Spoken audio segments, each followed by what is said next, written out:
Alina Media TV, and my name still remains Helen, and I'm the caster for entertainment news. And this particular segment, we call it United Africa, United we stand, and we're talking about the Ethiopian dance called the snake dance or the eska.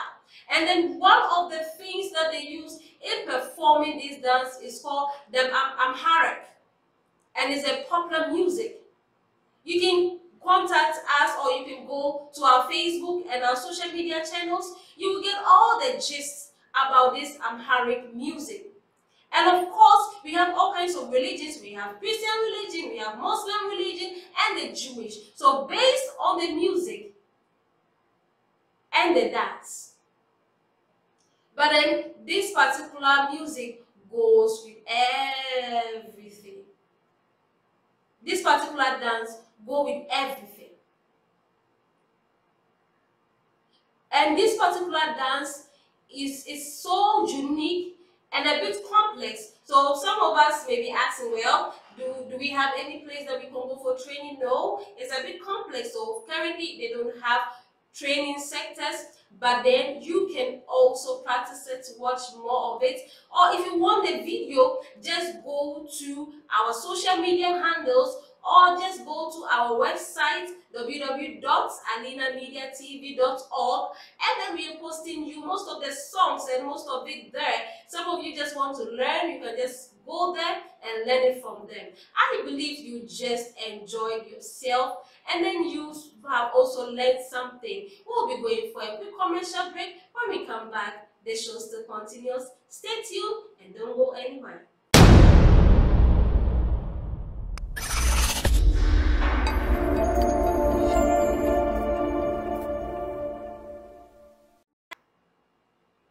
You are welcome back to Alina Media TV, and my name remains Helen.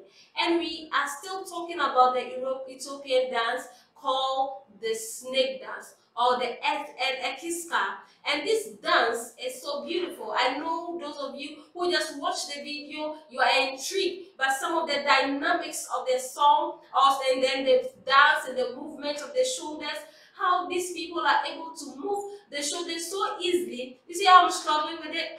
I've been trying it for hours and for days. I'm not able to do it. So I pray that we all one day find ourselves in Ethiopia and learn one or two things from there. This is a very beautiful town and a very beautiful place to be. And you know, in Africa, some of the dances look alike. There are so many dances in Africa that look so much alike. So people mistake this particular dance for the Tigrina dance, but they are very different. They are very different. And this particular Riska dance is mostly found by or with the people of the Amharic. So some of that is just like when you go to other countries or other town, you could find, or when you go to the Ethiopia, the same town called, or the same country called Ethiopia, you could find certain dance that is attributed to a particular clan. So that is how it works in there. They almost perform the same thing. And depending on the mood, sometimes it's about war, it's about love, it's about hunting, because most of them are nomadic people. They deal in hunting, they deal in cultivating of crops, and so they do a whole lot of dance just to portray what they believe in. This is an exciting dance. I want to learn. I know you also want to learn wherever you are, because just by looking at it, I wish I was born there so I could just do a bit of shoulder movement and a bit of neck movement, and then the next time we'll go to the Oromo dance too. But for now, you also see one amazing thing about it, some tricks about it. But now we're just looking at the Ethiopian dance called the snake dance.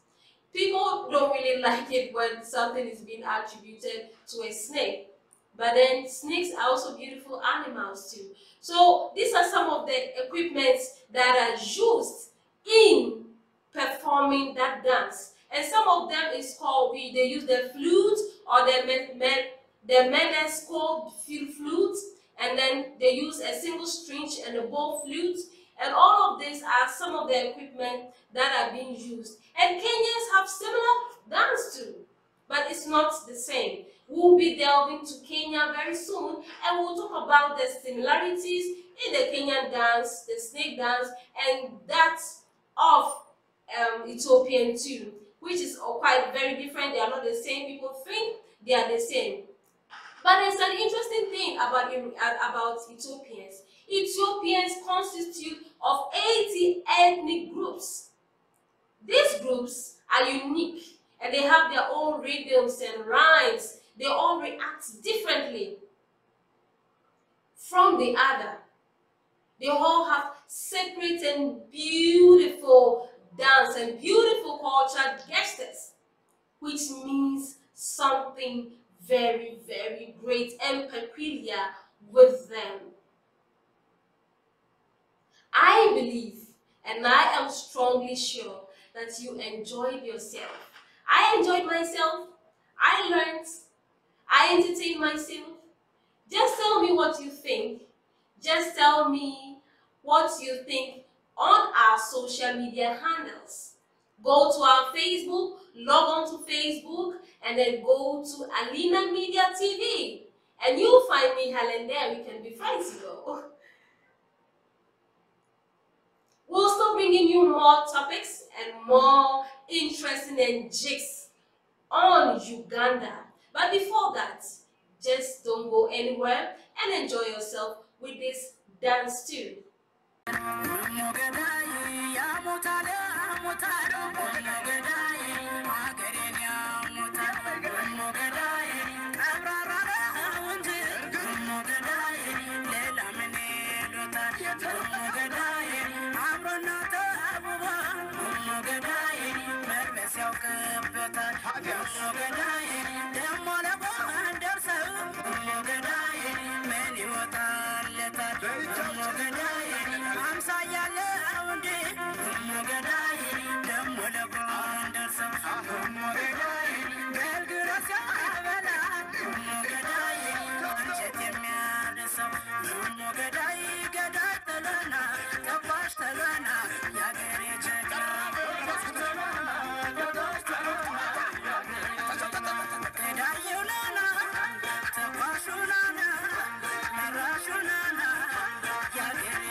You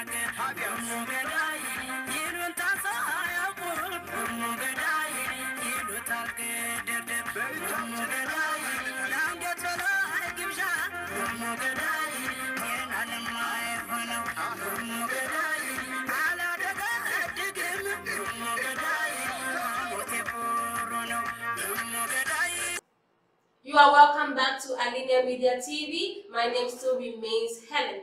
And this is United Africa, bringing the Eastern Africa, the Northern and the Southern, Western Africa together, transferring one culture from one place to the other. We're here to learn. We're here to broaden our understanding, or bring each and every one of us under one umbrella. And we learned a lot about the dance called the snake dance. You know, it almost looked like the Indian dance, but let me see if I'm trying. I'm doing it well. I know it's not that good anyway. But then let's go to Uganda. Uganda is one beautiful African continent, in the African continent. And Ugandans are so traditional. They have rich, beautiful tradition. And some of these tradition depict poetry, ritual, or dance. Most of their dancing speak a whole lot of stuff. When I was going through Uganda's type of dance, that was a bit quite different from Ethiopia. Because Ethiopians mimic the snake. But then there's this interesting dance in Uganda, and it is mainly danced by the people called the Baganda. And this Baganda dance, you could see that they derived a very interesting dance from their king. You know, in Uganda history, it is a taboo for somebody to say the king is drunk. So there was this king called the Buganda, and there was a king in Buganda, and he one day got drunk, and this king is actually by the lake side, or we call them near the Lake Victoria. You know, there are sections in Uganda, and there's another place called the Lake Victoria in Uganda. And in the home of Nalabule, his wife, the Lubali, one of the gods of Uganda people. That's some of the interesting names you could find. Lubali, Nalubali. I told you earlier that with Uganda, they are very traditional. Uganda, they love their culture. With Uganda, they are so much into what they're doing. When you come to the other side, or the western side, most dances just come according to people's creativity. But when you come to Uganda, every dance has a meaning. And most of it has to do with their gods. And there's this king, they kind of see him as a god, or some of them call them a demigod. So this particular king was called Kabaka, and he greatly enjoyed himself with beer, and he got drunk. But as I told you, in Uganda, you can never say a king is drunk. So as he got drunk, he got excited, and he was praising the alcohol and the people who made the drink. You know how people behave when they get drunk? They begin to move around, they begin to talk a lot, say words. But because it's a taboo to ever say that a king is drunk, what the women did was to mimic the acts of the drunk king. And out of it, they derived a dancing from it. They derived different form of dancing. It's going to be very beautiful, very interesting, because as you see a drunk man move around, turn around, and you mimic that drunk to get a beautiful lyrics out of it. And these Uganda people, The women also dress very beautifully. They also wear very colorful dress with their beads. Uganda also love very with accessories. They love beads, and they mimic the king, just as I said. Well, there are a lot of countries, lots of African countries to mimic from and to talk about. But today we've learned two dance, one from Uganda and one from Ethiopia. I know that wherever you are watching me today, you've enjoyed yourself, you've learned. Do tell a friend to tell a friend to always watch Alina Media TV. And you can just leave your comments and your thoughts on our Facebook page, our social media page. Follow us, subscribe, and then leave a comment. Let us know your thoughts. Let us know what you feel. And Alina Media is here to serve you. We're here. We are for the people. And we are for Africa. With Alina TV, we're here to serve the people. We're for the people. And this is United Africa entertainment show, one in a million. This is so special. You won't get it anywhere. You will only find it in Alina Media TV. So send us your thoughts via our Facebook page, our WhatsApp page. You can also share to your friends, let them know, or subscribe to all our social media handles. Alina Media TV. Just go to www.alinamediatv.org and you can leave and you can have more information in details on our website, our blog page. On this program has been a success. I enjoyed myself. I'm happy. I learned some few moves about the snake dance, though I'm not so perfect with it. I'm still learning. When I'm perfect, I'm going to dress like it and come and dance to you. But tomorrow I am bringing you another amazing culture from other parts of Africa. Until same time tomorrow. My name still remains Helen.